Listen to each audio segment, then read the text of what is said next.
세상의 모든 지식 언더스탠딩. 자, 또 세상에서 가장 유익하고 이 프로 덕분에 또 가장 재미있는 방송 언더스탠딩 또 저녁 방송을 시작하겠습니다. 네. 오늘은 또 여러분이 좋아하는 분들은 좋아하시지만 싫어하는 분들은 참 싫어하시는 혹시 그 얘기입니까? 주제를 갖고 왔네요. 예, 부동산 이야기, 집값 이야기. 네. 들어도 화나고 또는 들어도 흥미진진하고 둘 중에 하나인 부동산 이야기를 오늘은 그 투미부동산의 김재경 소장님을 모시고 좀 이야기 좀 들어볼까 하는데 네. 오늘의 주제가 중요해 보여요. 왜냐하면 네.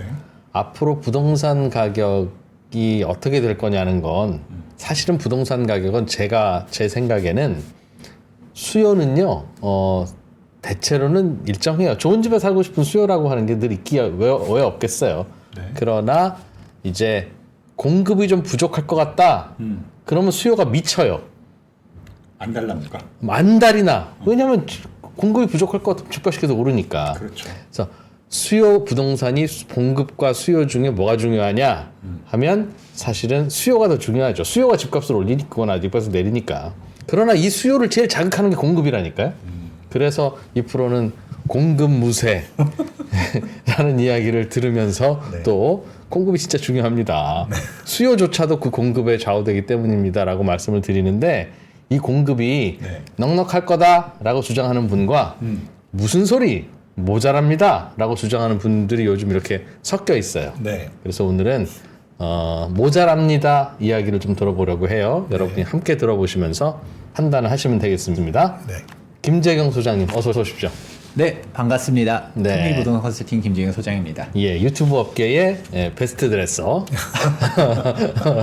오. 네, 김재경 소장님 나오셨습니다. 네. 공급 이야기를 좀 해주십사 했더니 오늘 해주시겠다고.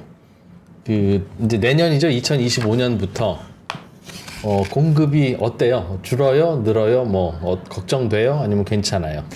결론부터 말씀드리자면 2025년도까지는 괜찮습니다. 2025년도까지는 그래도 어느 정도 이제 서울뿐만 아니라 전국적으로 공급량이 꽤 많은데 예. 그런데 2026년도부터가 본격적인 공급 부족에 시달릴 가능성이 매우 크다. 근데 그냥 가능성이 큰 정도가 아니라 사실상 확정적이다. 26년. 네. 26년. 25년은 내년이고. 네. 26년은 후년인데. 예. 후년에 큰일 난다는 거예요. 그렇죠.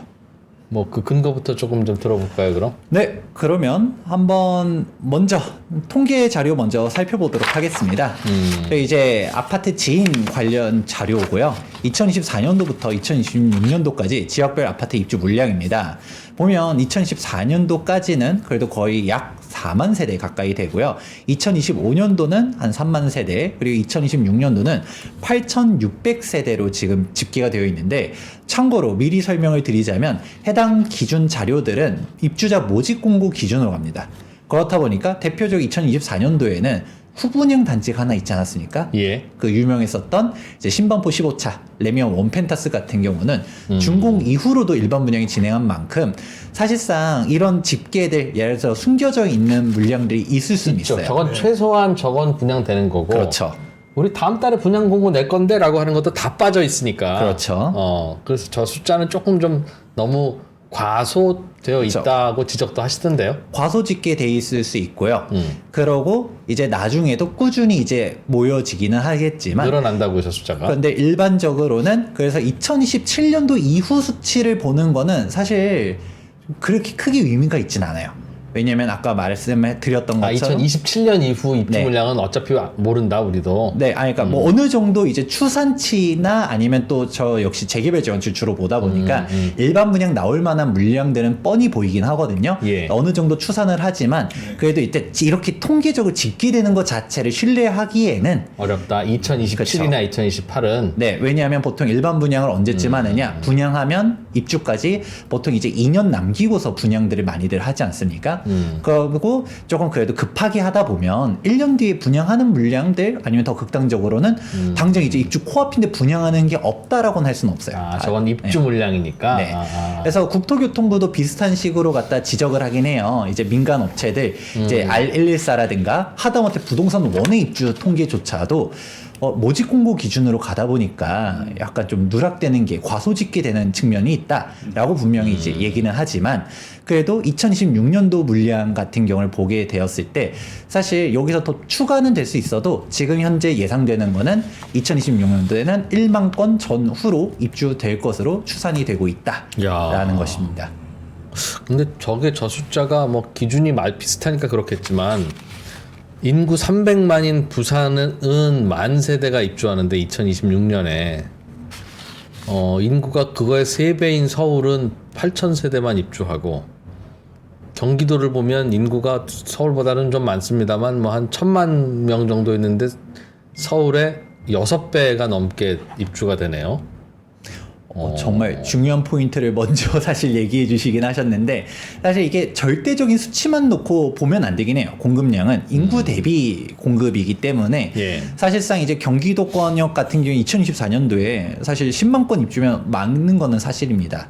근데 사실 그렇다고 해서 경기도에 뭐 공급 폭탄으로서 집값이 떨어졌느냐? 물론 이제 국지적으로 지역별로 이제 물량이 많은 곳들 같은 경우는 지금 경기도권역도 대부분 올랐다라고는 하지만 힘든 곳들도 여전히 분명 존재하고 그리고 대표적으로 2025년도에는 이제 우리 수도권 우리가 너무 먼데 말고 서울 가까운 곳에서 봤을 때는 광명이 이제 본격적인 입주 물량이 쏟아질 것이다 라는 말들도 하긴 하거든요.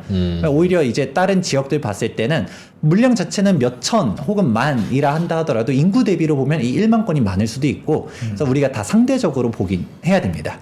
그러면 이렇게 한번 먼저 거꾸로 질문을 해봐 드릴게요. 우리가 3만에서 4만 세대면 2024년도랑 2015년도 입주 물량이 많긴 한 거거든요. 근데 뭔가 올해 체감상 입주 물량이 엄청 많았었던 것 같나요? 둔촌주공 12,000세대를 제외한다 하더라도 예. 2만 세대 넘게 입주를 했는데 그렇게 서울에 많이 입주했나? 라고 생각해보면 어떠신가요? 2024년이요? 네.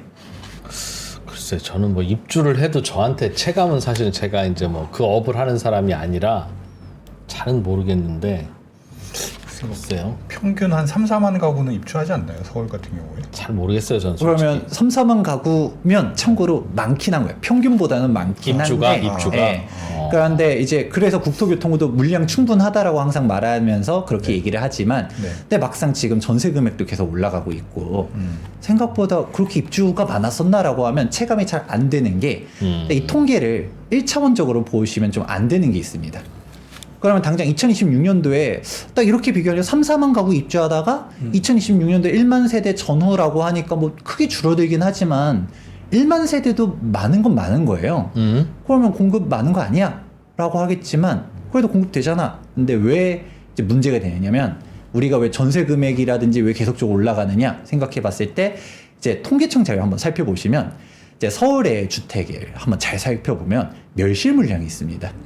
우리가 저거는 헐어서 없애는 거예요? 그렇죠.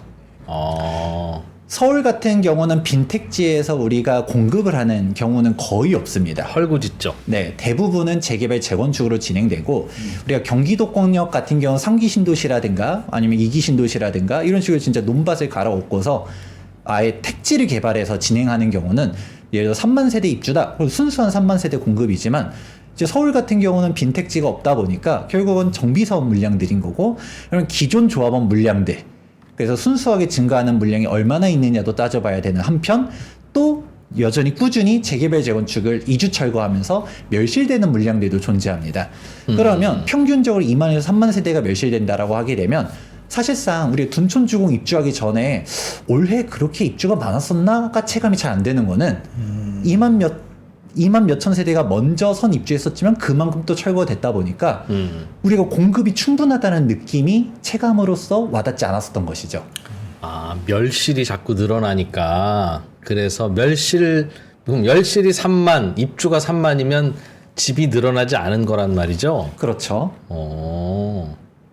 그런데 여기서 더 문제는 예. 2026년도가 되면 이제 1만 세대 입주라는 거를 사람들이 별로 잘 체감을 안 하는데, 근데 1만 세대라도 공급이 늘어나는 줄 아는 게 아니라 오히려 이제 철거 물량을 생각하게 되면 아파트가 순증이 아니라 순감이 되는. 2026년에 몇 있다. 채나 멸실될지는 가봐야 알긴 가봐야 알지만 요즘 추세가 대충 한 3만 정도라는 걸 감안하면 그쪽도 한 2만 채는 또 철거되겠구나 라고 보면 오히려 감이라는 거군요. 2026년은. 그렇죠.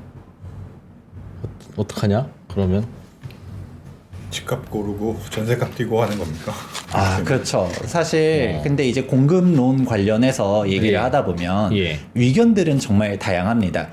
왜냐면 일단은 크게 두 가지 의견들이 있어요. 우선 첫 번째로는 일단은 이 수치 자체를 부정하시는 분들이 일단 하나 있고요. 아, 멸실이 저렇게 많이 될 리가 있냐? 뭐 멸실은 우리가 뭐 부정할 수는 없지만 그 공급이 자체가 아까 예. 말한 통계를 한번 보았었을 때 네. 공급 부족 자체가 안 온다. 라면서 이제 입주 물량이 대체로는 축소 집계 되더라. 네, 그러니까 자꾸 부동산 가격을 띄우려는 사람들이 자꾸 막 공포론을 주장하는 거지 공급은 부족하지 않아요라고 말하시는 분도 있고요. 네. 아니면 또 다른 분들은 공급 부족 자체는 인정은 하지만 공급 부족이 왔었을 때 집값이 우리는 상승할 거라는 약간 기대 심리가 있지만 그렇지 않을 것이다 를 말하시는 분들이 있습니다.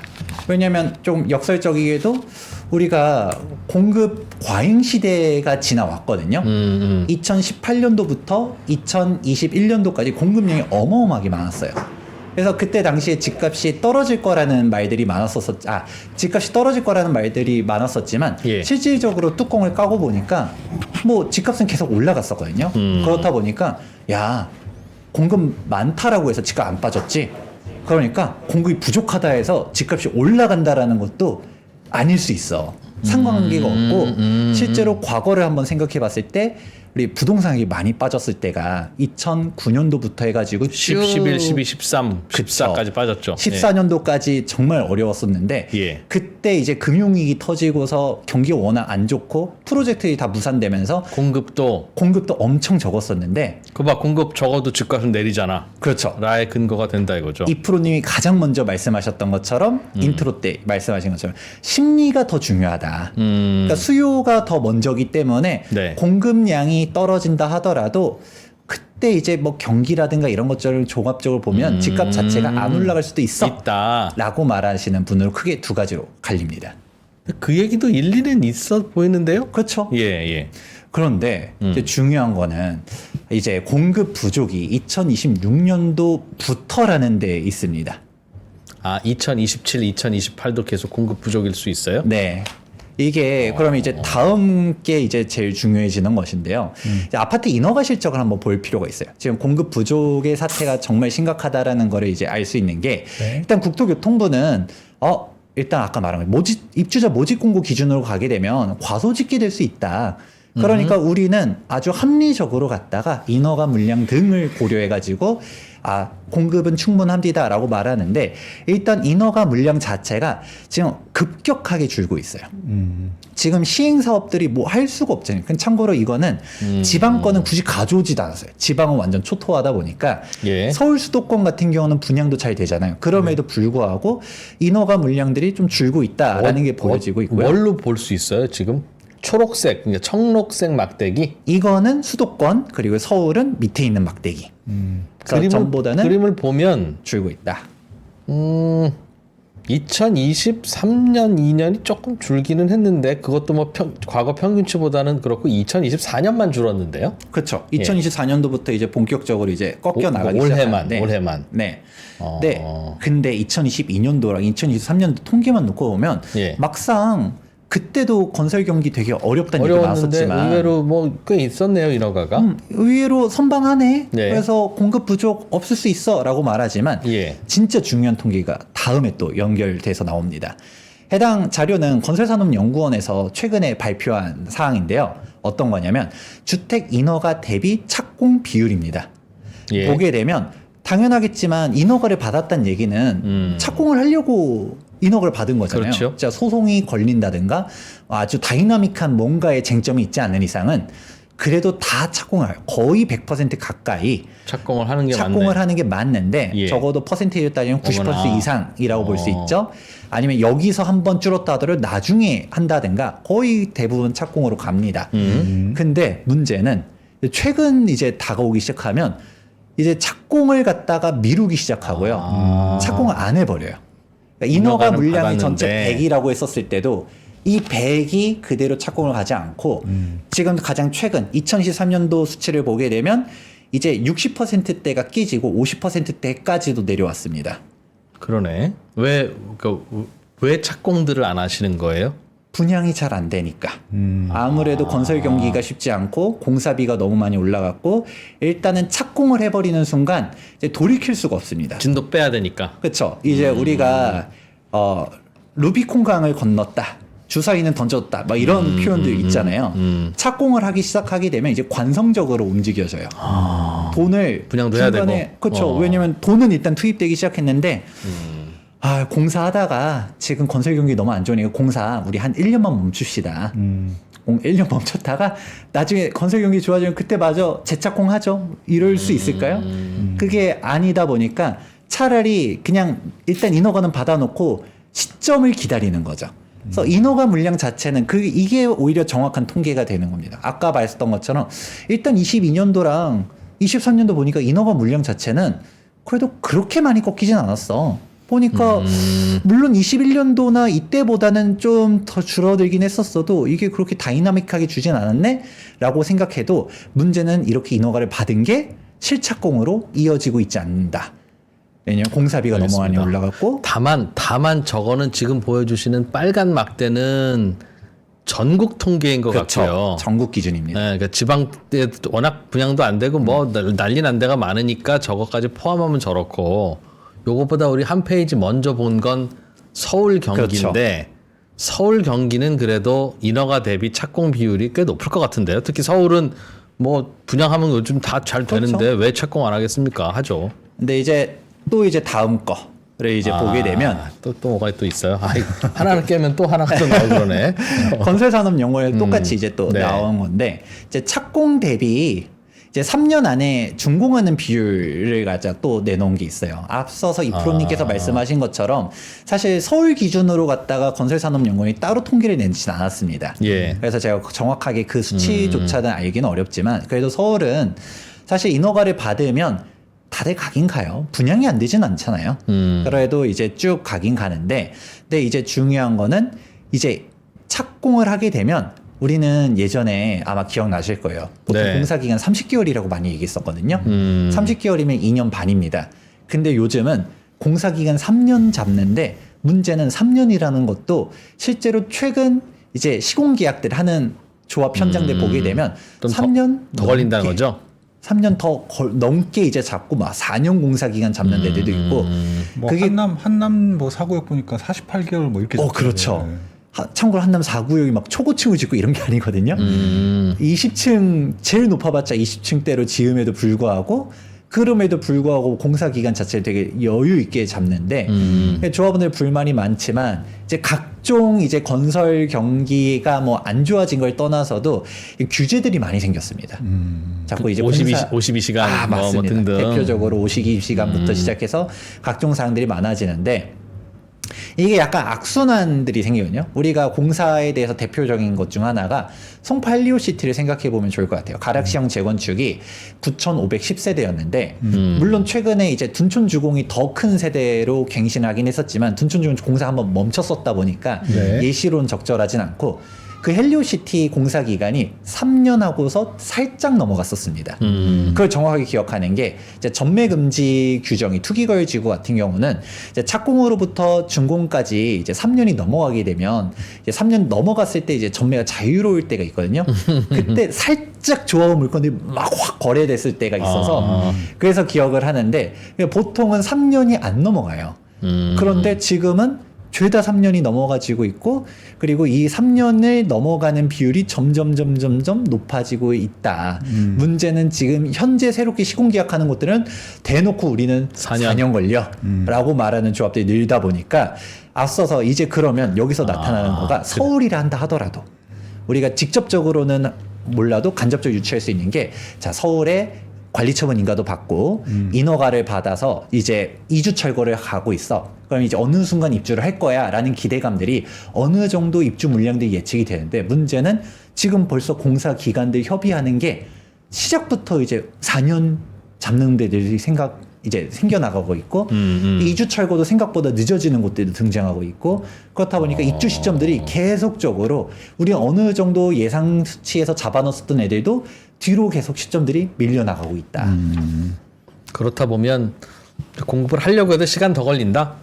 그러니까 2026년에 입주할 것 같은 게 7년에 입주하고 뭐 그런 류의 일도 조금씩 벌어진다는 거네요, 그죠? 그렇죠. 그렇다 보니까 지금 이제 다시금 통계 자료를 살펴보게 되면 2026년도부터라는 말씀이 이제 저 아주 무서운 것 중 하나가 이제 공급 물량이 이제 1만 세대 전후로 입주를 하게 돼요. 그러면 이제 멸실 물량을 고려하게 되면 이제 아파트가 이제 순증이 아니라 이제는 서울 주택의 순감해 현상이 올 수가 있는 것이고 여기에서 한 발 더 나아가서 2026년도 이제 한 해만 좀 그런 거다라고 하면 그럴 수 있겠지만 앞으로가 더 문제라는 것이죠. 27, 28. 그렇죠.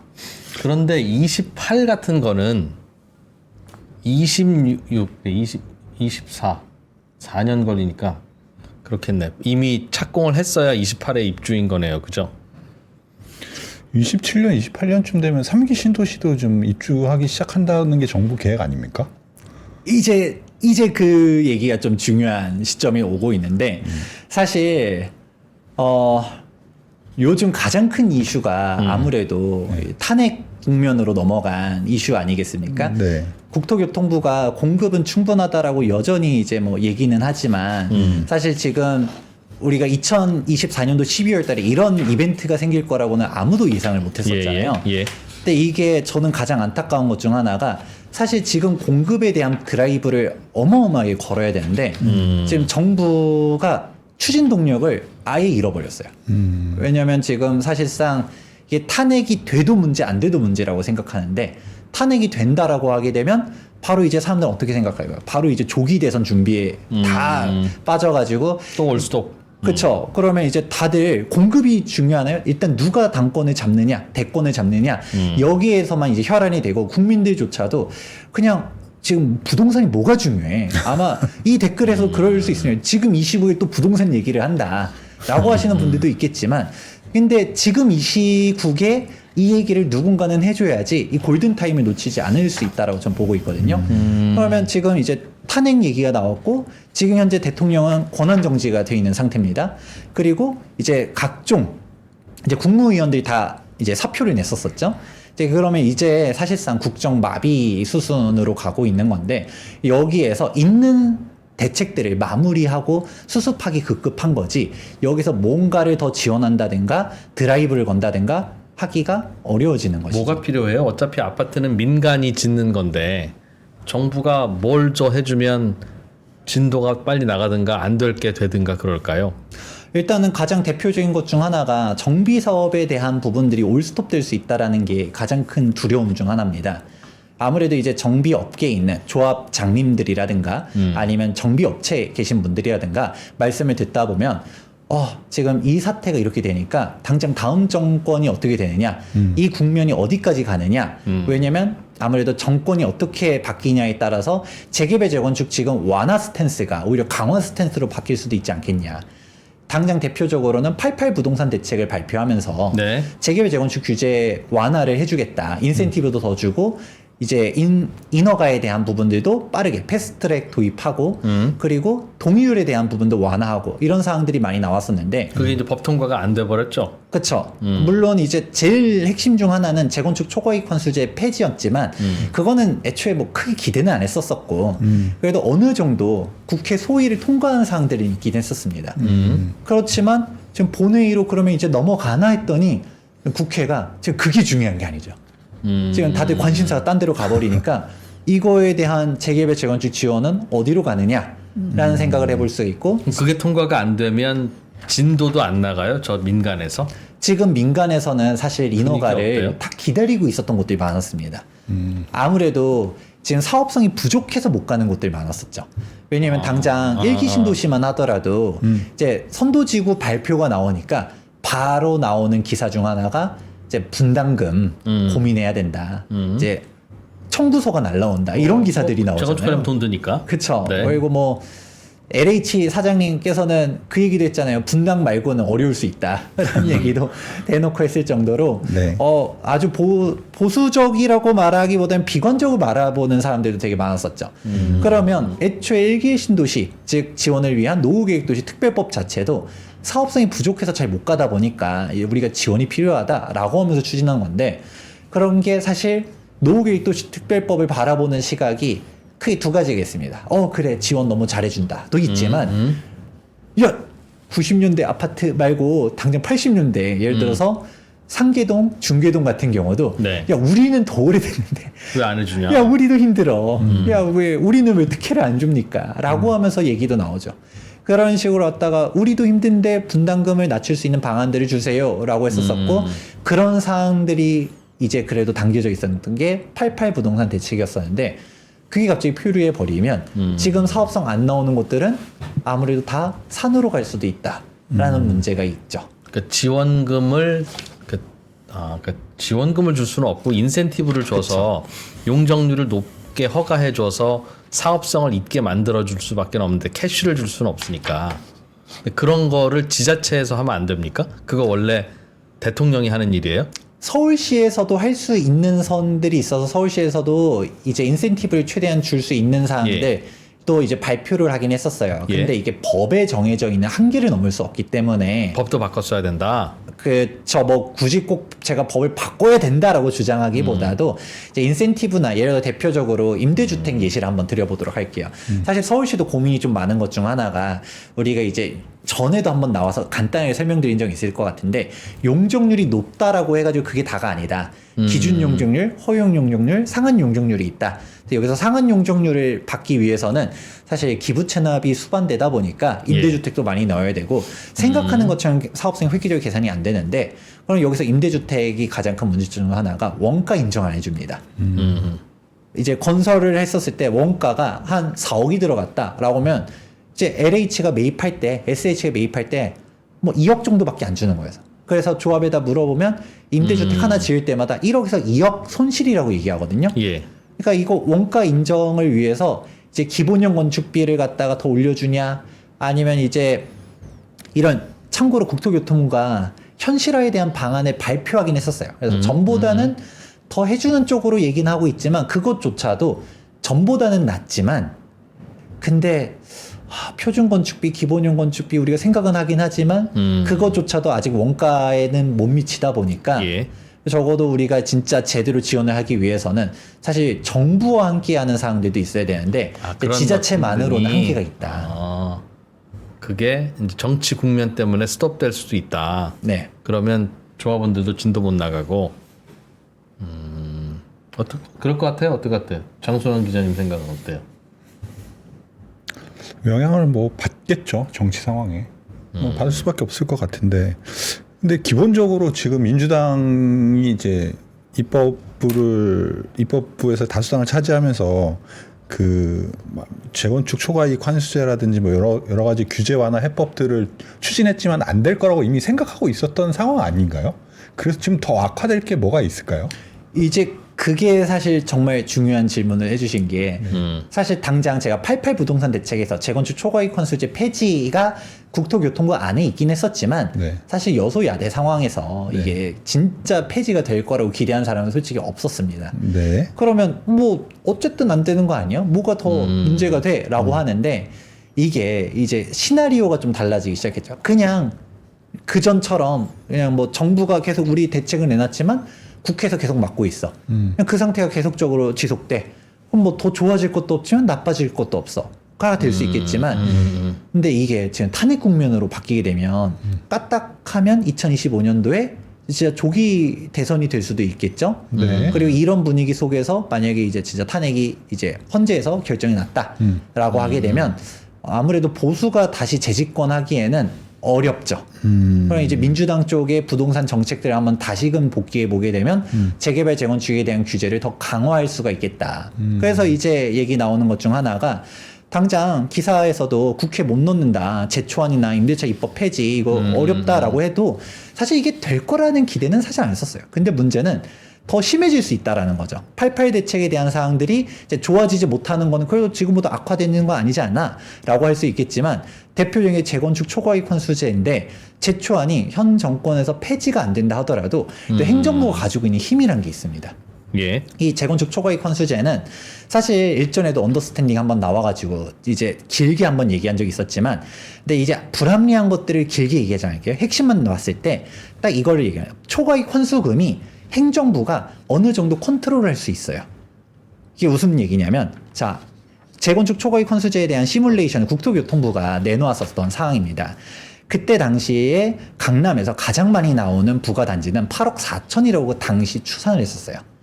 근데 이 8억 4천의 단지가 어디냐라는 얘기를 했었을 때 다들 공공연하게는 얘기는 국토교통부 공식적으로 얘기는 안 했지만 다들 많은 부동산 전문가들이 이 단지는 이제 반포주공 1단지 3주구로 예상을 하고 있어요. 예. 왜냐면 지금 제초안 걸리는 단지들 중에서 가장 규모도 크고 위치도 좋고 비싸요. 그리고 비싸기도 하고 사업성도 좋고 인근 신축 아파트 가격도 높으니까. 예. 그런데 이 수치를 잘 보면 2018년도에 시뮬레이션 돌렸었거든요. 예. 그때 당시에 반포 아크로 리버파크가 30억을 돌파하냐 마냐 했을 때 이 수치가 발표됐을 때였습니다. 예. 예. 근데 지금 이제 50억이 훌쩍 넘어가고 있잖아요. 예. 그리고 레미안 원밸리는 60억도 찍었었잖아요. 그러면 이 수치가 몇이냐라는 건데, 근데 이제 불합리한 사항들은 일단 다 넘어갈게요. 우리가 막 이게 뭐 법 자체를 떠나서도 그 반포 몇 지구 그 저거는 지금 공사가 진행 중이에요? 네, 지금 일반 분양을 앞두고 있습니다. 그러면 일반 분양은 보통 공사하는 중에 하나요? 공사하기 그렇죠. 착공한 이후에 하죠. 착공은 했다 그럼. 네. 그 짝깍짝깍 시계는 돌아가는데. 네. 그럼 저기는 저 제초안이 폐지가 되든 안 되든 어차피 저 법률을 따라야 되는 단지네요. 그렇죠. 폐지 안 되면 그냥 내는 걸로. 그래도 조합이 결정은 내렸었죠. 그래도 일단은 밀고 나가면서 우리는 그래도 그렇다 해서 멈출 수는 없다 하면서 일단은 2주 철거 들어가면서 착공까지 갔는데 네. 그래도 이 현 정권이 그대로 유지가 됐었다라고 하게 되면 뭐가 달라질 수 있느냐. 예. 어쨌든 국회 통과가 되지 않는다라고 하면 법은 못 없애는 거예요. 그래서 예. 제초안을 안 낼 수는 없어. 내긴 예. 내야 되지만 예. 그 금액이 얼마냐가 핵심이 달라집니다. 그때도 한번 말씀드렸던 것 중 하나가 이 초과이익 환수에 대한 부담금 산정이 고무줄일 수 있다. 왜냐하면 이 정상주택 가격 상승분에 대한 기준점도 그렇고 우리가 이 감정평가 금액도 그렇고 이 위원회에서 산정하는 이런 저거는 방식도 시행령이니까. 그렇고 그렇죠. 그래서 이게 금액을 어떤 식으로 하느냐 위원회가 구성됐는데 그래도 우리가 얘를 좀 살살 때리자라고 할지 세게 때리자라고 할지가 다를 수 있는 건데 당장 일단 조합은 2020년도에 관리처분 수립 당시에 추산액을 1인당 4억으로 일단은 추산을 하고 움직이긴 했어요. 조합원 1인당? 네. 예. 근데 아까 18년도에 8억을 예상했는데 4억 했을 때도 그때 사람들이 갸우뚱하긴 했었지만 당장 대표적으로 이촌 한강맨션은 7억 7천이 초과이익 환수금으로 예상이 나왔거든요. 예. 그러면 물론 이촌동이 한강맨션도 사업성도 좋고 위치도 좋고 하지만 반포주공 1단지 3주구보다도 이렇게 엄청 많아야 되는가에 대한 의견이 일단 하나가 있을 수 있고요. 근데 여기서도 그래도 진짜 4억이 물론 4억 내는 것도 썩 달갑진 않지만 나올 수도 있을 수도 있었을 뻔했습니다. 이게 무슨 말이냐면 2024년도에 이제 국회의원실에서 국토교통부한테 그런 재건축 예상되는 추산액이 얼마냐라고 정보 요청을 해가지고 공개를 한 자료예요. 이게 가장 최근 자료죠. 그럼 봤을 때는 많아야 뭐 4억 5천, 뭐 4억, 3억 이렇게 나올 걸로 지금 국토교통부에서는 시뮬레이션 돌린 겁니다. 예. 그러면 생각을 한 거가 진짜 4억이 나올 수도 있겠네? 라고 한 거죠. 그러면 아까 말한 고무줄 잣대를 조금 유연하게 해주려고 하면 반포 조합이 우리 4억이에요 라고 했을 때 야, 진짜 4억이겠어? 라고 했지만 진짜 4억이 될 수도 있을 뻔 하긴 갔는데 예를 들어서 2025년도에 정권이 바뀌었어요. 근데 바뀐 정권이 재건축 초과이익 환수제를 물론 완화해 주려고 할 수도 있겠죠. 근데 아니야. 야, 재건축 초과이익 환수제는 이제 노무현 전 참여정부 때부터 출발한 정책이다 보니까 어떻게 따지면 민주당의 거의 유산에 가까운 그런 정책이기도 해요. 그러면 생각을 바꿀 수 있는데. 바꿀 수도 있겠지만 안 바꾼다라고 가정하게 되면 그러면 야, 재건축 초과이익 환수금 열심히 뜯어서 그리고 좀 지원해 줘야 되는 거 아니냐. 또 왜 부자 감세한다라고 또 사람들이 손가락질 하잖아요. 재건축 초과이익 환수제가 아주 부당하다고 제가 얘기를 해도 야, 저것 봐라. 김재영 소장은 재개발 재건축 전문가니까 재개발 재건축 조합의 대변인이다. 뭐 어쨌든, 실제로 예. 그런 것도 있을 수도 있겠지만 근데 저는 이게 합당하지 않아서 그렇게 비판을 했었던 거지만 근데 어째 난 재건축 조합원이 아니야. 뭐 남들이 내든 말든 나랑 뭔 상관이야. 그렇게 될 수도 있다. 그래서 하는 사람들이 많은데 근데 진짜 이제 행정부가 그래도 어느 정도 법은 못 없애서 재건축 초과이익 환수금을 안 걷게 할 수는 없어도 어느 정도 그래도 위원회 야 살살 때려줘. 우리가 그래도 때리긴 때려야 되는데 야구 빠따는 너무 세니까 회초림으로만 때리자 할 수도 있었던 거를 다시금 정권이 바뀌니까 이제 교장 선생님이 딱 째려봅니다. 야 무기 좀 바꿔. 그러면 어떻게 될까요? 그러면 진짜 2018년도에 추산액이 8억이었는데 10억 넘게 나올 수도 있지 않겠냐라는 그래요. 말들도 나오는 겁니다. 그건 이제 그분들 입장에서는 부당할 수 있고 뭐 같이 논란은 있을 수 있는데 우리는 그 이제 제초안 같은 게 빨리 좀 정리가 됐으면 좋겠다. 어느 쪽으로든 생각했던 이유는 그것이 존재하고 논란이 된다는 것 자체가 논란만 안 되면 관계 없죠. 어차피 이거 있는 거라고 생각하고 진도 나가면 되니까. 근데 이게 없어질 것 같기도 하다 보니까 우리는 없어지고 나면 재건축하자라고 하는 생각으로 자꾸 재건축이 뒤로 밀어지는 거잖아요. 그게 걱정이잖아요. 그러면 공급이 안 되니까. 근데 저 반포의 저 아파트는 이왕 착공했다고 하니까 그건 괜찮은 것 같고 이제 그분들 얘기에서는 좀 골치 아픈 일이겠으나 다른 데도 그럼 출발이 안 되는 영향을 받을 거라는 거죠. 이제 이렇게 그렇죠. 되면. 이제 제일 큰 문제가 재건축들이 다들 얘기하는 게 다 올스톱 될 수 있다라는 얘기들을 합니다. 왜냐면 재건축 초과이익 환수제를 떠나서도 요즘 많이 얘기하는 것 중 하나가 분담금이 너무 크기 때문에 공사비가 그냥 3년 사이에 두세 배가 많이 올라서. 넘게 올랐는데 그렇다 보니까 지금 우리가 초기 단계는 얘기하지도 않고 지금 이미 재건축 재개발 조합들 20년 전부터 출발했었던 조합들조차도 지금 통지서 관리처분 인가 가까워져 가지고 이제 나오는 거 보면 분담 금액이 예전에는 진짜 3억 4억 이랬을 때 4억이면 많다라고 했었어요. 네. 그래서 3억 정도도 뭐 그냥 뭐 어쩔 수 없지라고 했는데 지금 3자 뜨면 너무 잘 된 거고요. 솔직히 3 안 나오고 대부분 4만 떠도 4억도 그래도 선방했네. 근데 많은 조합들이 5자가 뜹니다. 5억 분담금, 6억 분담금 이런 식으로 나오고 가구당. 있는데 예. 그런데 그러다 보니까 이거 분담금을 낼 수 있느냐 없느냐 막 이러면서 싸우고 있는데 그래서 이제 재건축은 진퇴양난에 빠졌습니다. 어떤 식으로 가느냐? 분담금을 납부할 수 있는 곳들은 가겠죠. 사업성이 좋든가 아니면 지금 대표적으로 잠원동 같은 경우도 지금 분담금 10억 나올 수 있다. 이런 기사도 나오지 않습니까? 그럼에도 불구하고 이제 반포나 잠원 같은 경우는 어떤 식으로 움직여지냐면 우리 잠원동 한강변인데 분담금 설령 10억 내서 초고층으로 가고 하이엔드로 가는 게 훨씬 더 나아. 왜냐면 옆에 보니까 지금 신축 가격이 5, 60억 하네. 예. 우리도 재건축 완료되면 50억 넘어가지 않겠어? 라고 생각을 하다 보니까 분담금 10억을 내더라도 우린 가치 있게 짓는 게 중요해. 라고 말하면서 그래도 가는데 문제는 이게 반포나 잠원이나 아니면 뭐 한남이나 성수나 이런 곳들이나 분담금 10억을 내더라도 그래도 가자라고 하지만 갑자기 마포에서 분담금 10억, 뭐 성동구에서 뭐 동대문구에서 분담금 이러면 사업 자체가 가기가 어렵거든요. 그래서 이제 인근 신축 아파트 비교해 보면서 분담금을 현실적으로 납부할 수 있느냐 없느냐. 지금 이제 평균적으로 분담금 5억 시대가 열렸다라고 말하는데 그럼 분담금이라고 하는 건 납부를 하려면 본인이 지금 여유 캐시가 있어야 되는 겁니까? 그렇죠. 아니면 새로 아파트가 다 지어지고 나서 입주한 후에 담보대출을 받아서 납입을 해도 되는 겁니까? 그것도 물론 가능합니다.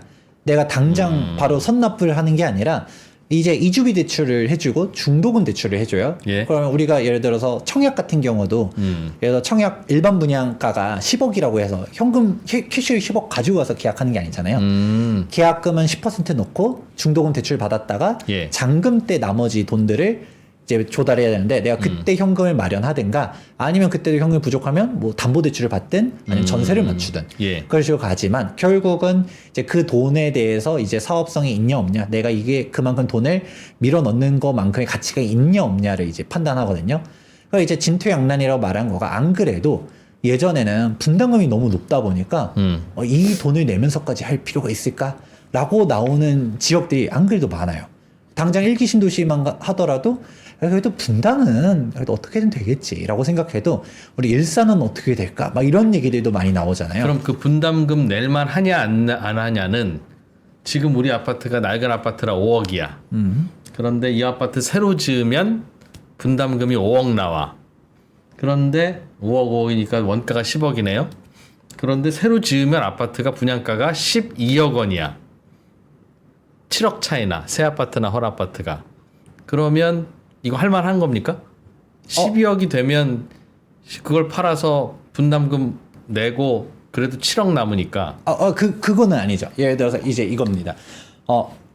똑같은 얘기를 하면 원가가 이제 5억이었어요. 예를 들어 일산은 실제로 이제 집값이 5억짜리도 있으니까 아파트 5억인데 5억짜리예요. 예. 이제 사업성이 이제 좀 부족해가지고 분당은 5억을 예상해 본다 할게요. 예. 그럼 우리는 신축 아파트를 결국 얼마에 매수하는 꼴이냐? 10억을 그렇죠. 들여서 사는 건데 예. 그 인근 신축 아파트가 얼마지 하고 봤더니 12억이네. 네. 그러면 재건축을 완료했더니 2억은 벌 수 있겠네. 그렇습니다. 라고 생각하면 그래도 2억이라도 벌자 하면서 가는 건데. 네. 근데 그러면 이제 생각해보면 일산이 12억일까?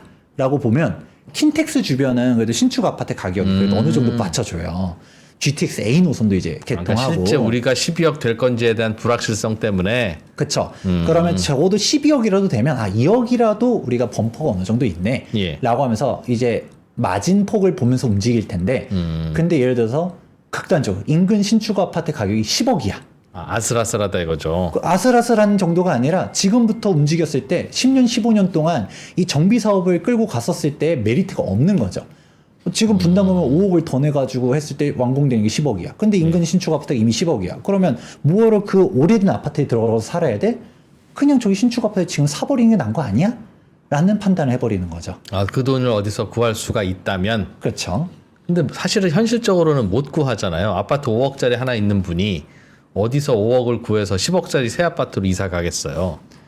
그래도 내가 이제 신축 아파트에 살고 싶다라는 욕망으로 갔다가 다들 그렇죠. 보는 건데 예. 당장 이제 입주를 할 수 있다면 대출을 받아서 들어가든가 그렇겠죠. 아니면 뭐 당장 입주는 못해도 전세를 껴놓고 샀다가 나중에 들어간다든가 선택지는 있지만 결국은 뭐 걔를 내가 매수를 해서 신축에 들어가고 안 들어가는 차치한다 하더라도 일단 이 구축 아파트가 사업성이 나오려면 적어도 우리가 뭔가 기대치라는 게 있어야 되는데 그러면 없다라는 거죠.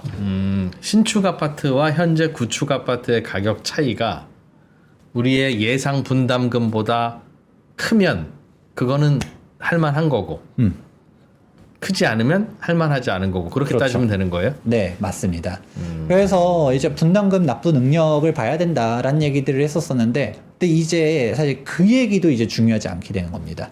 제가 이제 다시금 돌아왔을 때 진퇴양난이라는 표현을 하지 않았습니까? 예. 그게 무슨 말이냐면 어쨌든 지금 현재 사업성이 부족한 곳들이 쉽지 않아요. 그러니까 우리 사업성을 보는 지표가 이제 용적률 아니면 대지 지분 이런 사항들 아니면 인근 신축 아파트 가격들 이런 사항들을 갖다가 체크하면서 여기가 되겠다 안 되겠다라고 했었는데 근데 문제는 예를 들어서 정권이 갑자기 급변을 해요. 재건축 규제가 막 더 강화되고 이렇게 돼버리면 이제 사업성이 부족한 곳들은 분담금 폭탄 때문에 못 가고요. 사업성이 있는 곳은 부담금 폭탄 때문에 못 갑니다. 이제 사업성이 없으면 분담금이 너무 높아요. 내가 어떻게 이거 6억씩 납부하고 5억씩 납부하고 합니까? 안 할래요 라고 하면서 안 그래도 사업 못 갈 곳이 예. 그러면 이제 사업성 있는 데들만 가거든요. 그래서 예전에 이제 재건축 재개발 인센티브를 준다 하더라도 그렇다고 이게 완전 너무나도 혁신적이라서 없던 사업성을 팍팍 지원해 주는 게 아니라 조금 더 주는 거겠죠. 조금 더 주다 보니까 그러면 결국은 이거 재개발 재건축 원래도 사업성 높아서 가던 데를 더 지원해 주는 게 아니냐라고 비판하시는 분들도 있긴 했었어요. 예. 그런데 그래도 그렇게라도 갈 수 있는 곳들은 가게끔 지원해 줘야 된다라고 좀 봤었지만 문제는 그렇게 사업성 있는 곳들조차도 너 이득이 많네? 초과익 환수금 좀 내도 되는 거 아니야? 하면서 뒤에서 코가 깨질 수 있는 상황이 오다 보니까 이래저래 가지도 못하고 오도 가도 못하는 상황이 올 수가 있다라는 것을 지금 현재 재건축 조합에서는 가장 우려하고 있습니다. 근데 어떤 정권에서도 그렇게 되면은 공급이 좀 계속 부족하게 될 테고 그럼 집값이 더 들썩이게 될 텐데 뭐 그런 것들을 그 모르면서 이렇게 규제 일변도로 하지는 않을 것 같은데 뭐 이거 물론 예상이고 전망이지만 그쵸. 네. 그런 건데 이제 결국은 인식의 차이가 좀 중요합니다. 그래서 결국은 우리가 이제 민주당이든 국민의힘이든 결국 2026년도가 오면서 공급 부족이 이제 현실화가 되고 집값이 올라가기 시작하면 공급에 대한 드라이브를 걸긴 걸어야 돼요. 그런데 그때 가서도 약간 다른 소리를 할 수도 있습니다. 자, 한번 기사를 보게 되면 2017년도 기사입니다. 2017년도에 현 정권이 출범하면서 초대 이제 국토교통부 장관인 김현미 장관님께서 어떤 얘기를 했었냐면 무주택자 내 집 마련 편하게 해주겠다라고 얘기를 했었는데 근데 시간이 지나갔을 때 무주택자가 내 집 마련은 현실적으로 더 어려워졌었거든요. 그런데 이때 어떤 인식의 차이가 있었냐면 나중에 봤을 때 이제 항상 김현미 장관님이 얘기했었던 것 중 하나가 공급은 충분하다. 다주택자들 때문에 초과 수요 때가 문제다. 그래서 수요 억제 정책들이 강하게 펼쳤죠. 근데 이제 다주택자 규제가 똘똘한 채를 불러온다라는 건 일단은 여기서 논외로 친다 하더라도 일단은 공급 대책이 결국은 집값이 너무나도 많이 올라간 이후에 이제 뒤늦게 이제 출발하게 했습니다. 그러니까 제가 지금이 골든타임이라고 얘기한 것 중 하나가 2026년도에 공급이 없어요라고 하면서 그때금 뒤늦게 지원을 하기 시작하면 늦다라는 거죠. 그래서 김현미 전 장관이 맨 마지막에 빵뚜아네트 얘기를 들었던 명 발언 중 하나가 빵이었으면 밤새 구웠을 텐데 근데 주택이 어려워요 라는 얘기를 했다가 막 유체이탈 합법을 하느냐 그랬으면 진작에 했어야 되는 거 아니냐 라는 얘기들을 했었었죠. 결국은 우리가 주택 같은 경우는 대표적으로 타임렉이 존재하거든요. 아무래도 공급을 하려 했을 때도 재개발 재건축이 평균적으로 20년씩 걸립니다.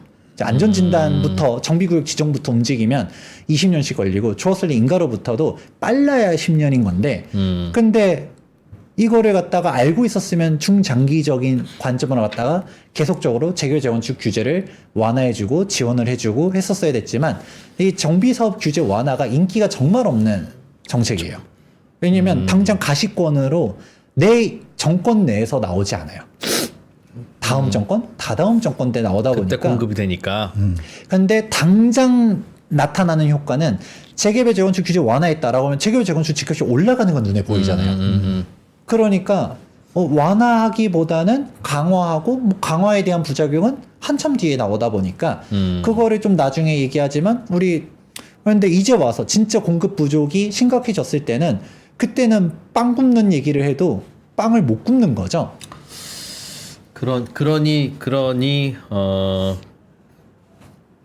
지금 상황은 재건축 재개발을 규제하지 않더라도 진도가 안 나가는 상황입니다. 그 말이죠? 그렇죠.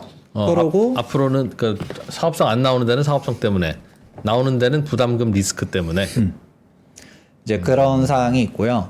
또 현 정권도 사실 크게 다르진 않아요. 현 국토교통부 장관님께서도 발언하는 게 공급 많다, 뭐다 얘기하는데 사실 내가 원하는 공급이 무엇인지를 사실 정확하게 인지하실 필요가 있습니다. 근데요, 김재경 소장님이 나중에 국토부 장관이 되고 공급이 부족한 것 같아도 국토부 장관이 본인 입으로 우리나라 공급 부족해요라는 말은 김재경 소장님도 못할걸요? 맞는 말입니다. 예, 그러니 그냥 그거는 그냥 그러려니 하죠. 그냥 뭐. 네, 맞습니다. 사실 그 직책에서 해야 되는 얘기들이 있거든요. 그러지 않겠어요? 네. 장관님이 이제 나와서 사실 저는 오히려 지금 공급은 충분합니다라는 얘기를 계속적으로 최근에도 또 보도자료도 냈거든요. 주택 공급 이제 흔들리지 않습니다. 라는 식으로 얘기를 계속 하는데 오히려 그게 국토교통부 과연 몰라서 얘기했을까요? 오히려 이 공급 부족 문제를 심각하게 인지하고 있다 보니까 더더욱 그렇다라고 생각을 해요. 왜냐면 장관님이 나서서 뭐 아까 저가 만약에 장관 아니지만 장관이라 해도 그런 얘기는 못 하거든요. 지금 국토교통부 장관이 나서서 공급 부족 심각합니다. 서울 집값 폭등 막을 수 없습니다.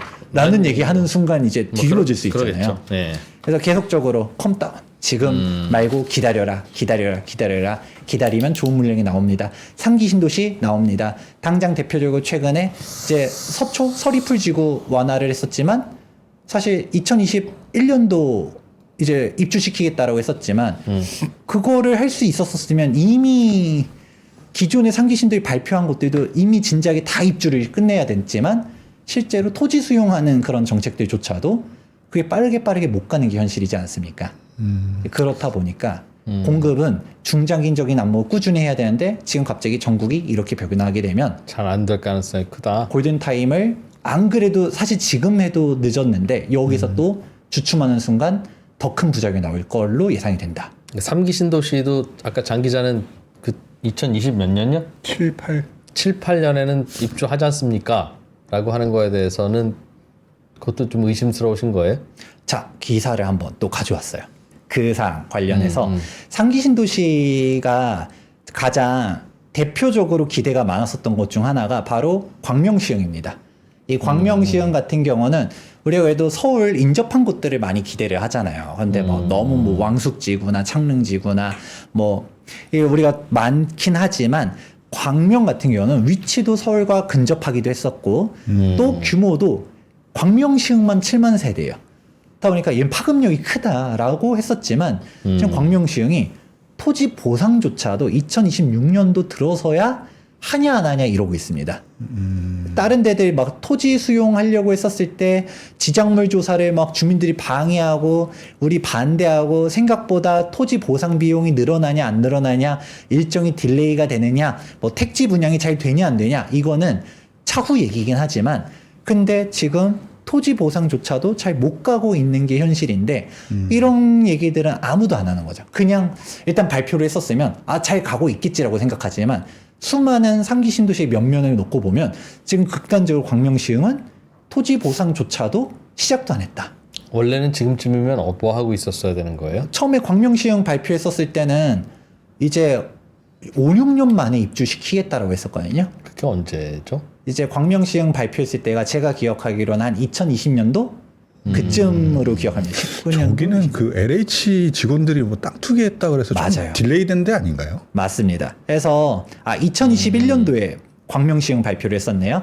그런데 이제 광명시흥 같은 경우도 LH 땅 투기 이런 이슈들도 있었긴 했지만 네. 근데 결국은 다른 데는 어때요? 다른 데는? 다른 데들도 지금 이제 일반 분양을 이제 진짜 본청약 들어간 데들도 있기도 하지만 많은 데들이 실제로 되지도 않고 그리고서 일단은 민간에다 분양이 하도 안 되니까 이제 공공으로 갖다가 전환시킨 데들도 있고요. 그리고 또 이제 본격적으로 사전 청약한 지가 한참 전입니다. 몇 년 전에 3년 청약을 했었는데 드디어 일부 지역이 본 청약으로 가는데 그 사이에 부적격 혹은 포기로 갔다가 많은 사람들이 포기를 하고 있어요. 그동안 사전 청약 당첨됐다고 안심하고 있었더니 막상 보니까 딜레이가 되네. 그리고 그 사전 청약 분양가가 확정 분양가가 아니네. 분양가가 또 달라지는 거죠. 그런 식으로 가면서 최근에 인천 기항에서도 이제 사전 청약 본 청약이 들어갔었는데 많은 사람들이 사전 청약 당첨자들 중에서 포기를 했었거든요. 분양가가 달라져서? 분양가가 많이 달라졌다. 내가 생각한 것보다. 알겠어요. 어떡하죠? 그러니까 말씀하신 거는 보면 그래, 그러니까 2026년 뭐 7년에 공급 없는 건 요즘 잘 진행이 안 되니까 그때 공급이 없거나 그런 거 아니겠어요? 원래 3년, 4년, 5년 걸리는 거니까. 요즘 분위기가 안 좋으면 그 몇 년 후에는 공급이 적은 건 뭐 당연한 공식인데 마치 요즘 저출산이니까 20년 후에는 그 대학 가는 애들 없을 거야. 그 얘기랑 비슷하잖아요. 뭐 대학 가는 애들이 어디 뚝 떨어집니까? 지금 태어나야 대학을 20년 후에 가지. 그러니까 같은 얘기인데 좀 나아지면 그래도 될 거 아니겠어요? 내년 2025년에는 또 분위기 좀 풀리고 그러면. 근데 이제 문제는 재건축 재개발이 이런저런 이유로 안 되는 거는 사업성 특히 안 나오는 건 새 아파트 가격이 올라주면 해결되는 거잖아요. 정답이긴 합니다. 그죠? 네. 그러니까 지금보다 아파트 값이 더 많이 오르면 다시 사업성 생기는 거잖아요. 그럼 되지 않을까요? 그게 그러니까 무슨 얘기냐면 우리가 원래 수출이 안 돼서 환율이 올라가면 또 환율이 올라간 덕분에 수출이 잘 되잖아요. 안 되던 수출도. 그렇죠. 그렇게 해서 균형을 맞추듯이 이런 식으로 재건축 재개발이 어떤 식으로든 잘 안 되면 공급이 줄어들고 그럼 집값이 오르겠죠? 집값이 오르면 다시 사업성이 생겨서 재건축 재개발이 되겠죠. 뭐 그냥 그렇게 내비두면 흘러가는 거 아니겠습니까? 뭐 시장 논리대로 가면 그게 맞긴 합니다. 그래서 순리대로 간다라고 하게 되면 이제 예상되는 게 이제 그거죠. 2026년도부터 본격적으로 공급 절벽이 와요. 와가지고 그러면 이제 신축 아파트가 없으면서 이제 신축 중심으로 갖다 막 가격이 올라갑니다. 올라가겠죠? 그러면 다시금 지금은 분담금 5억 6억 생각해도 이게 사업성이 안 나오는데 보니까 신축 가격이 너무 올라가가지고 예. 우리 일산도 재건축 분담금 5억 내더라도 될 것 같아. 주변 가격이 막 15억씩 해. 될 수 있을 것 같아. 그럼 갈 수도 있겠죠. 그러면 일단은 가격이 올라간다는 걸 전제로 깔고 시장에서 그거에 대한 부작용을 다 체감하고 그 다음에 가서 이제 공급이 움직여지면 결국은 이런 가격이 반영이 되는 것 자체가 재개발 재건축 자체가 단기간이 되는 게 아니잖아요. 중장기적으로 가다 보니까 이미 이프로님 맨 처음에 인트로 때 많은 사항을 내포한 게 공급이 없다라는 것 자체가 집값을 직접적으로 올리는 건 아니잖아요. 수요를 자극시킨다라는 거죠. 그렇죠. 예. 그러니까 수요를 자극해가지고 집값이 올라가 버리니까 그럼 또 거꾸로 이게 되는데 그러면 꾸준히 그러면 이제 이거 뭐야 알아서 왔다 갔다 하라고 하는 거냐라고 볼 수도 있겠지만 사실 그렇게 해버리면 당장 사업성이 나오는 데들은 가겠지만 안 나오는 데들은 그럼 너는 기다려 집값 폭등할 때까지 기다려 밖에 안 되거든요. 그렇죠. 근데 예전에는 그래도 그런 논리가 통할 수도 있었어요. 근데 이제 앞으로는 좀 달라질 수도 있다고 저는 봅니다. 뭐가 달라져요? 그래서 지금 정부가 이제는 어느 정권이 사실 이 영상을 찍는 것 자체도 의도가 있어야 되잖아요. 이게 이제 민주당이 옳다, 국힘이 옳다, 진보, 보수 이런 얘기를 하러 온 게 아닙니다. 뭐 누가 했던 간에 대한민국 잘 되자라고 하는 거잖아요. 약간 이제 방향성이 다를 뿐이지.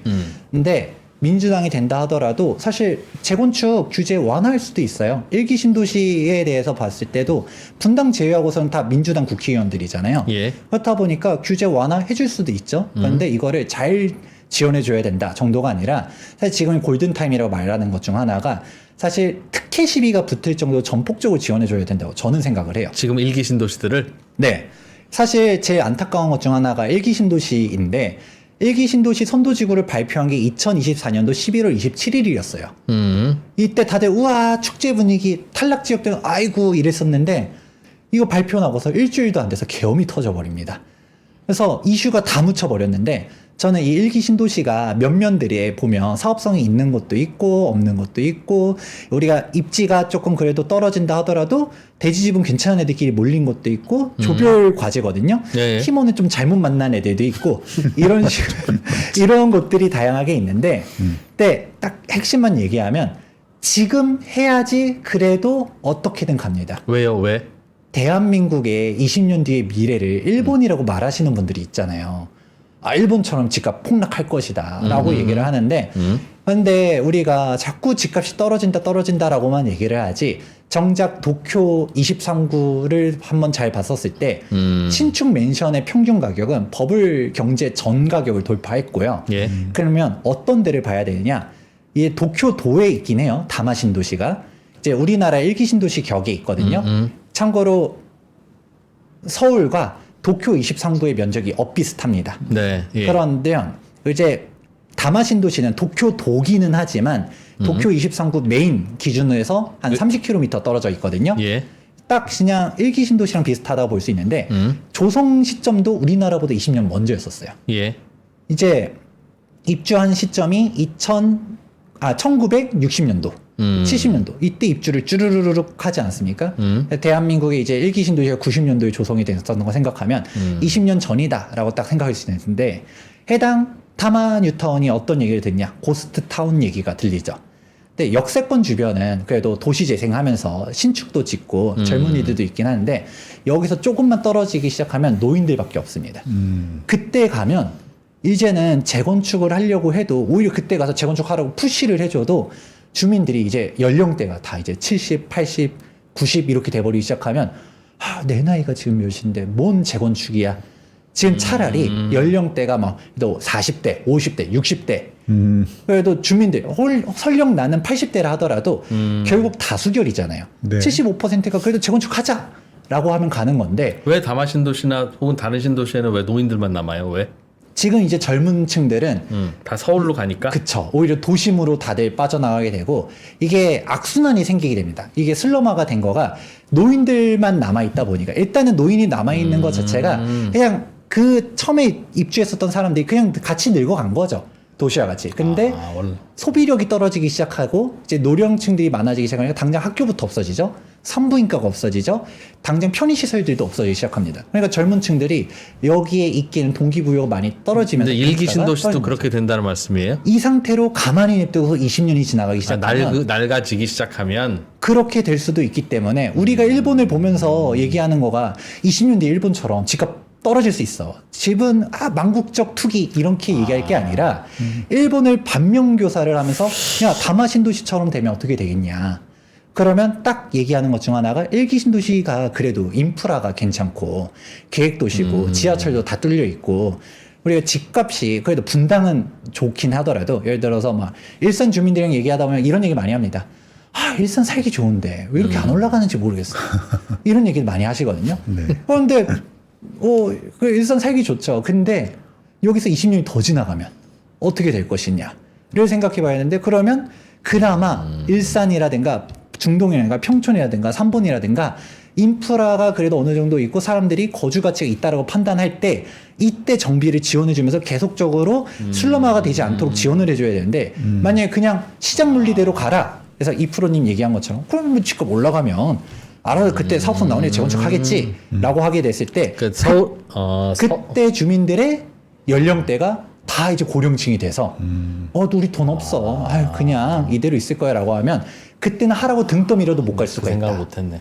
서울에서는 그럼 안 되면 새로 짓지 말고 기다려요. 그러면 서울은 어차피 공급 안 되면 집값 올라갈 테니까 이게 말이 되는데 외곽의 인공 신도시는 지금 사업성 안 나오면 기다리세요. 기다리면 집값 오를 거고 그게 공식이 거기서 깨지는군요. 그렇고 낡아가기만 하니까. 사회적으로도 큰 문제가 되는 게 일기 신도시 전체 인구가 30만 가구 정도 되고요. 그러면 인구로 따지면 거의 100만 인구가 살고 있습니다. 예. 네. 근데 이게 다들 노인들밖에 안 남게 되고 다들 여기가 주거 가치로서 예를 들어 의미를 잃어버리기 시작하면 젊은 층은 다 어디로 가겠어요? 다 서울 도심으로 간다든가 아니면 경기권역 내에서도 이제 새롭게 상기 신도시 우린 여긴 신축이니까 하면서 다 그쪽으로 빠져나가기 시작하면 그러면 이제 집값이 오히려 국토 계획적으로 봤을 때도 더 힘들어질 수 있다. 인공도시니까 기다린다고 올라가는 게 아닐 수 있다는. 그러면 사회적인 비용까지 고려하게 되면 그래도 일기 신도시는 지하철이 다 뚫려 있잖아요. 당장 상기 신도시도 비판하는 것 중 하나가 교통대책이 제대로 갈 수 있겠냐라는 얘기인데 지하철을 새로 뚫는 것보다 이미 뚫려 있는 곳에다가 인센티브를 좀 더 주더라도 여기를 신축으로 우리가 이제 슬럼화되지 않도록 계속 지원해 주는 게 장기적으로 봤을 때는 훨씬 더 좋지 않을까라는 얘기를 해봅니다. 그럼 서울도 재건축 안 하고 내버려두면 슬럼화 될 것 같으세요? 그러면 점점 더 사업성이 더 없어지지 올라가지는 않을 것이다? 그래도 서울 같은 경우는 땅값이 올라가지 않을까요? 땅값이 올라가면서 2%님 얘기한 것처럼 될 수 있겠지만 신도시는 아니다? 근데 신도시들 같은 경우는 동시에 늙어가다 보니까 이게 인프라 자체가 당장 병의원부터 이거 어떻게 여기서 하냐 마냐 이런 얘기가 나올 수 있는 것이죠.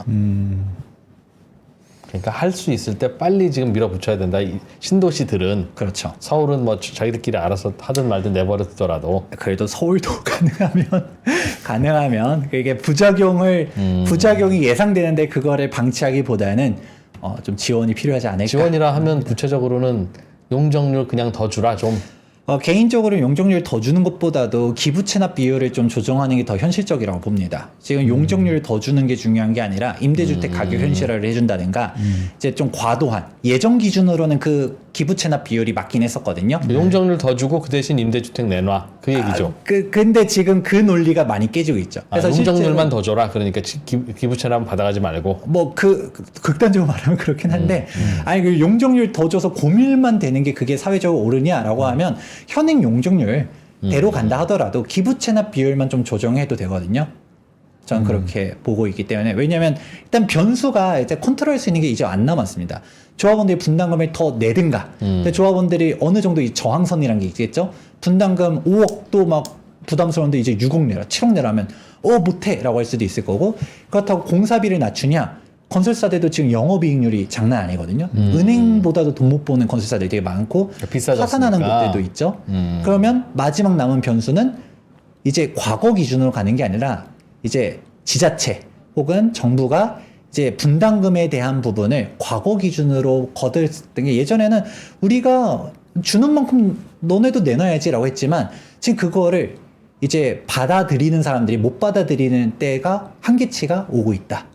그러면 결국은 누가 내놔야 될까라는 얘기를 좀 정부가 어떻게 양보해야 해야 되냐. 된다라고 봅니다. 참 답이 없네. 지금 그 분담금이라고 하는 건 캐쉬가 없어서 내기만 하면 새 아파트 받고 새 아파트 받으면 충분히 이익이 남는데도 불구하고 못 내시는 분들도 있죠.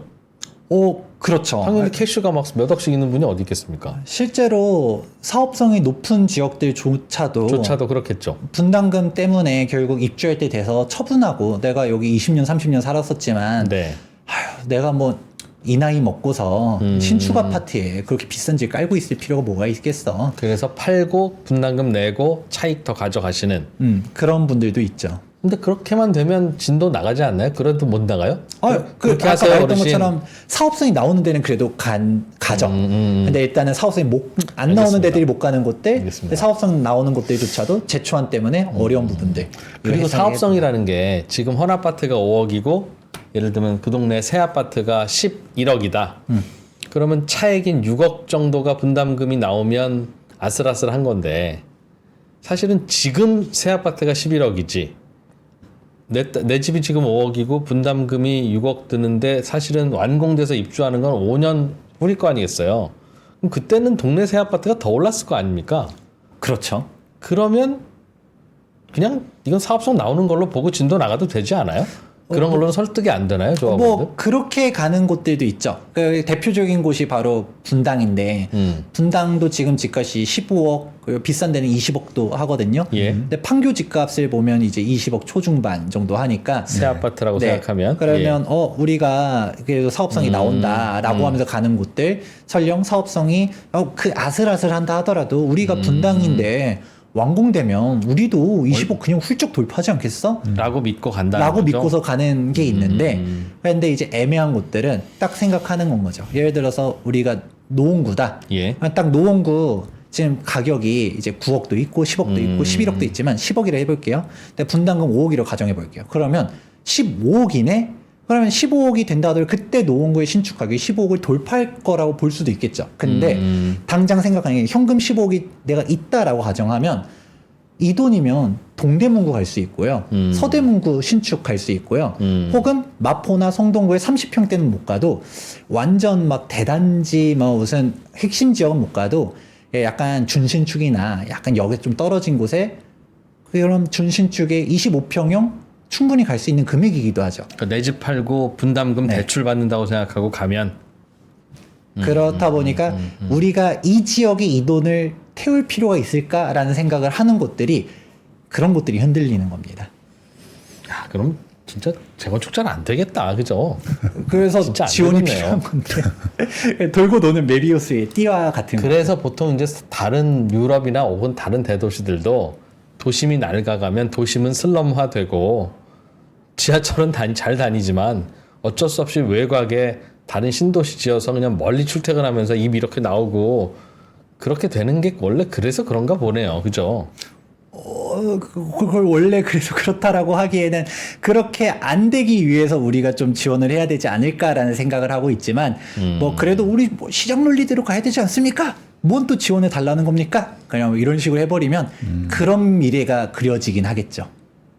어떡하냐. 근데 재건축하는 분들만 지원해 주는 것도 좀 그렇잖아요. 그러면 나도 우리 집 2층 단독주택인데 나도 8층 짓게 해줘라. 그럼 뭐 왜 4층까지만 짓게 해주냐? 지금 사업성 못 나와서 지금 30년 된 단독주택 추워 죽겠다. 라고 하면 마찬가지가 될 것 같고 그래서 어떡하지 이걸? 우리가 왜냐면 청약 가점이 높으면 로또 아파트 주는 게 나쁘다고 하잖아요. 왜? 야, 그거 시세대로 팔게 해서 나라가 가져가면 그 차액을 나라에서 가져갈 수도 있는 건데 어차피 조합원들은 자기 돈 아닌 걸로 생각하니까 로또 아파트를 준다는 건 그 사람한테 그냥 나라 돈 10억을 주는 거나 같다. 왜 저 사람한테 나라 돈 10억을 주냐? 모자랬다고. 국가유공자냐? 독립투사냐? 그냥 오래오래 무주택을 유지한 현금 부자일 뿐인데 그거 좀 이상하다라고 해서 반대하는 거잖아요. 똑같은 논리로 용적률을 그냥 저 조합원들한테 주는 것도 저분들이 뭘 했다고 그걸 주냐? 저거 다 돈인데 그런 논리를 참 설득하기가 쉽지 않을 것 같다는 생각이 듭니다. 그렇죠. 그렇다 보니까 사실 이 지경까지 온 것도 그런 얘기들이 분명 존재하기 때문에 그런 비판들을 하기 때문에 이제 뭐 왜 특혜를 주느냐? 아까 말한 특혜 시비가 예. 붙은 건데 그러면 이제 예상되는 결론은 이제는 민간에서 어느 정도 사업성이 안 나오면 못 가는 상황들이 나오고 다 낡은 주택으로 남는다 그냥. 그럼 이제 뭐 슬럼화 되는 곳들은 슬럼화가 되겠지. 그러면 이제 그게 옳은지를 판단하는 거죠.